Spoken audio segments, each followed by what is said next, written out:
Dis, vas-y. Bonjour mes amis de Wahran ou Oran, une ville que j'ai adorée, que j'adore, et qui m'a beaucoup donné. Et chaque fois que je suis venu ici, avec beaucoup d'émotions, beaucoup d'amitié. Donc j'aurais bien aimé être parmi vous, mais le fait que vous allez voir, ou vous avez peut-être vu, le film de Derrière l'objectif, c'est important parce que ça montre aussi l'impact de la photographie, l'impact de l'image. Et en réalité, ce film est le résultat d'une grande réunion que nous avions eue à un moment avec beaucoup de rédacteurs dans le monde. Et la question était, s'il n'y avait pas le portrait de Che Guevara, est-ce que les gens ils le connaissaient autant? Vous connaissez la réponse. Et donc, c'était l'impact de la photographie. Et ce film, c'est aussi un hommage à l'impact de la photographie, le rôle que cette photographie a joué dans l'histoire d'Afghanistan, pendant la guerre,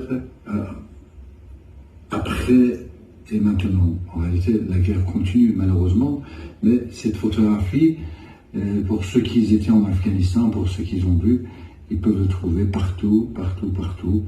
Et ça montre qu'on peut participer à l'histoire d'un pays, d'un peuple, avec une seule photographie.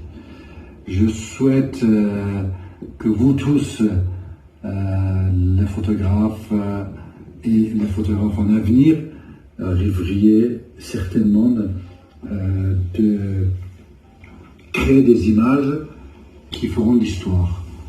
J'attends de le voir et j'attends de retourner à Wahran ou Oran à bientôt. Je vous embrasse tous et belle journée. Au revoir.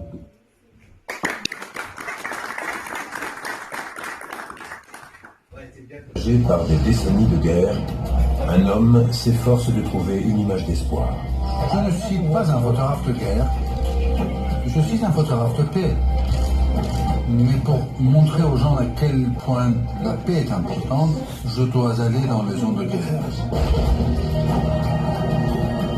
Reporter pour le National Geographic, Reza part en Afghanistan faire le portrait d'une nation et d'un peuple à l'orée d'un avenir incertain.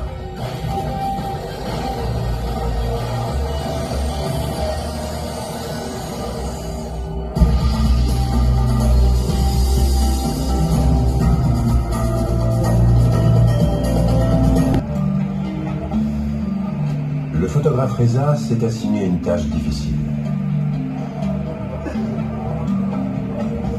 Il est revenu ici pour trouver une image qui reflète à elle seule le visage actuel de l'Afghanistan. Je ne prends pas de photos. Les gens me donnent leurs photos.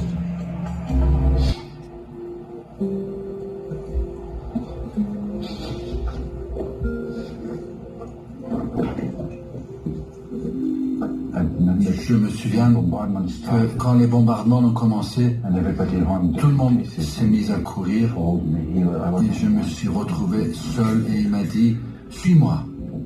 Et on est venu ici. Il était assis là, moi j'étais là-bas. C'est la question que je lui ai posée. D'accord, ton but est de vaincre les Russes et tu vas y arriver. Mais quelle sera la réalité après ça? C'est ton rêve. Un pays libre, des élections démocratiques. Mais à ton avis, quelle est la réalité? Donc il a regardé au loin avant de me répondre. J'étais assis juste là et c'est à ce moment-là que j'ai pris la photo. Il y avait exactement la même lumière que celle que vous voyez maintenant.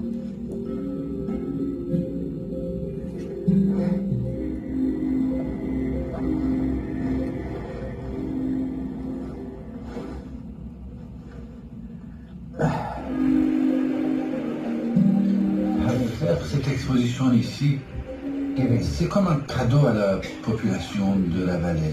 C'est une façon de dire, voilà ce que j'ai fait, Voilà ce que mon amitié avec Massoud m'a conduit à faire. Mais ce n'est en aucun cas un adieu à Massoud et à cette histoire. En réalité, c'est un nouveau chapitre qui commence.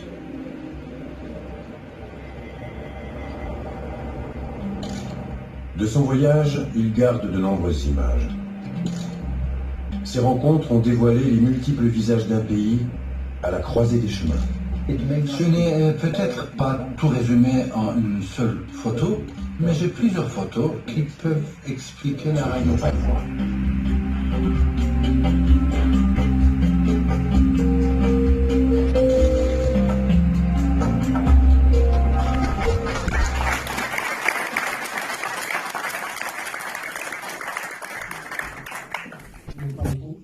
Et je trouve qu'il n'y a pas plus facile, plus instantané qu'une photo. Et puis, je trouve que la photographie, elle illustre réellement tout. Mieux, des fois, elle dépasse les articles et elle dépasse aussi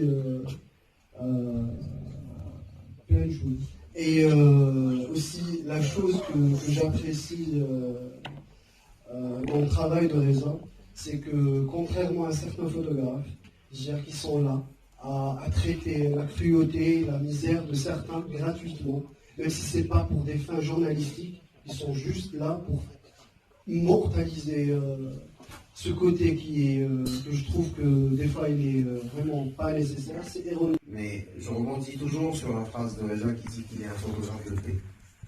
La paix n'a qu'un seul mot, n'a qu'un seul ressenti, même s'il essaye de la montrer différemment, à travers toute la cruauté de la guerre.